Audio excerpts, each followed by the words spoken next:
Arsenal's 1st January transfer confirmed, as Mikel Arteta doubles down on Everton issue.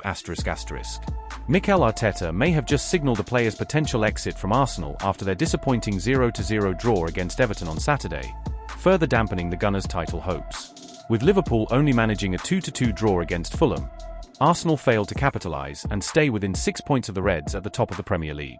I feel really disappointed that we didn't win the game. Obviously, there was only one team that deserved to win, and that's Arsenal, Arteta said afterward. We gave nothing away, didn't allow them a single shot, dominated their game, didn't let them run, no set pieces, excellent high pressing. We created chances. But in the final 20 metres, we couldn't score, which is what you have to do with all the dominance, because we've never dominated like this before. In the end, you have to generate the highest possible chance of winning. We certainly did that. In the end, if you draw, you always want more. We want more. But I can't ask for much more from the boys other than to put the ball in the net. Some of Arteta's decisions during the match were questioned by certain media outlets, particularly his substitutions of captain Martin Odegaard, Declan Rice, Mikel Merino, and Gabriel Martinelli. Another player who came off was Miles Lewis-Skelly, who was making his first senior league appearance for the Gunners. Despite the 18-year-old's natural position being central midfield, he impressed playing left-back against the Toffees. He also performed well in the same position against Monaco in the Champions League earlier in the week. However, the fact that Lewis-Skelly was trusted to play as left-back, with Kieran Tierney sitting on the bench, might reveal a lot about the future of the Scottish international at the Emirates Stadium. Tierney, 27, has yet to play this season after recovering from a hamstring injury sustained during Euro 2024. Despite being named in the matchday squad for the last 6 games, he hasn't featured. In the 3-0 win against Monaco, Jurrien Timber, not Tierney, replaced Lewis-Skelly. Against Everton, Thomas Partey came on for the Hale End product, with Timber shifting to left-back to allow Partey to play on the right. Tierney's continued exclusion from Arteta's plans in recent weeks may signal that the former Celtic player could be on his way out when the January transfer window opens. At 27, Tierney still has several good years ahead of him, and with just 18 months left on his contract, Arsenal could still command a transfer fee for him. Arteta was asked about the club's plans for January ahead of the Everton game but remained tight-lipped. "I never expect January to be super busy, but we have to wait and see where we are," Arteta said. "Some surprises may come. We're ready for that. Some opportunities too. We'll have to wait and see. I hope the availability of the squad improves in a few weeks. We'll have to wait and see." With Timber, Oleksandr Zinchenko, Lewis-Skelly, and even Jakub Kiwior capable of playing at left-back, one might think that Tierney could be allowed to leave Arsenal in January if a suitable offer comes in. The Scottish international likely needs a move for the sake of his career. Mikel Arteta hints at Arsenal's transfer plans amid search for EDU successor. Arsenal is already preparing for the upcoming January transfer window, and the Gunners are poised to make strategic moves that could shape their title challenge. Recent transfer windows haven't been particularly busy for the club, with the exception of 2 years ago when they signed Leandro Trossard, Jakub Kiwior, and Jorginho in quick succession. However, aside from that, they failed to add anyone else during the winter transfer periods of the past few seasons. This time, though, things are different. Arsenal is in the midst of a highly winnable title race. Manchester City has faltered under Pep Guardiola, while Onslaught is still in his debut season despite a strong start at Liverpool.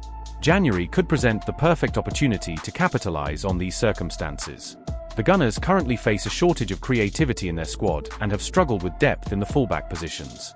With Ben White and Takahiro Tomiyasu both out for the foreseeable future, the need for reinforcements is pressing.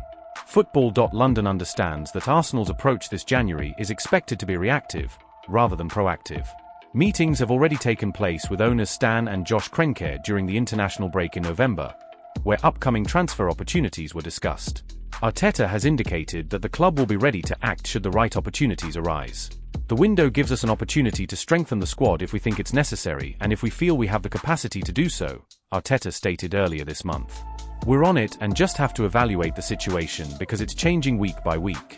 Right now, not for the better. But I'm sure in a few weeks we'll be in a better place." However, the situation is complicated by the fact that Arsenal currently lacks a permanent sporting director. Edu resigned from the position in November and is on gardening leave until the summer. In the meantime, the club has appointed Jason Ato, Arteta's former right-hand man, as interim sporting director. This means Ato will oversee Arsenal's transfer activity in January, working alongside Arteta and the club's administrative director, Richard Garlick. There have been concerns that this period of transition could affect Arsenal's ability to make swift moves in the transfer market. However, internally, the club is not overly worried about this. Jason Ato is our interim sporting director, Arteta said. He has the ability and the full support of the football club. He's doing very well with his team. The process is open, as you know. The club, with the support of all of us, will decide who is the best person to take us forward. While January may not be the busiest transfer window for Arsenal, the structure is in place, and the club remains open to making moves if the right opportunities arise. Don't rule out a potential deal just yet. Why Arsenal vs Crystal Palace could be one of Mikel Arteta's biggest matches of his career. Mikel Arteta is facing a defining moment in his managerial career as Arsenal prepares to take on Crystal Palace in the quarter-finals of the League Cup. When Arteta signed his contract extension in September, his ambition was clear. "I'd say many important trophies," he stated.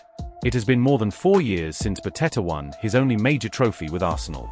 While no one can take away his FA Cup victory in 2020, the circumstances surrounding that triumph, coming with an inherited squad and an unclear playing style, have made that win seem somewhat distant. In terms of winning trophies on his own terms with his own players, Arteta has so far fallen short. That being said, the progress he's made at the Emirates cannot be overstated. Arsenal has gone from mid-table mediocrity to challenging for titles.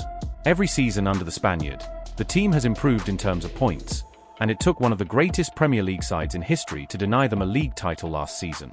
Arteta's remarkable work has earned him the support and respect of the Arsenal faithful. The atmosphere around the club has shifted entirely, and his name is now chanted by fans both at home and away. However, there is now the faintest crack in the positive aura Arteta has carefully crafted around himself. After a goalless draw with Everton on Saturday, boos echoed around the Emirates for the first time in years. What was once a title challenge has now shifted from hopeful to expected. Arsenal fans have entered an era where simply competing for trophies is no longer enough. They want to win them. The possibility of winning the league this season is increasingly unlikely. Unless Arsenal can find the consistency that has eluded them throughout the campaign, they will struggle to topple the formidable Liverpool side managed by Arne Slot. As a result, cup competitions take on even more significance. Undoubtedly, none is more crucial than the Carabao Cup. Historically, the League Cup has been viewed as a secondary competition in North London. It's the one trophy Arsene Wenger never won, and the Frenchman often treated it as an opportunity to rotate the squad or give chances to future stars.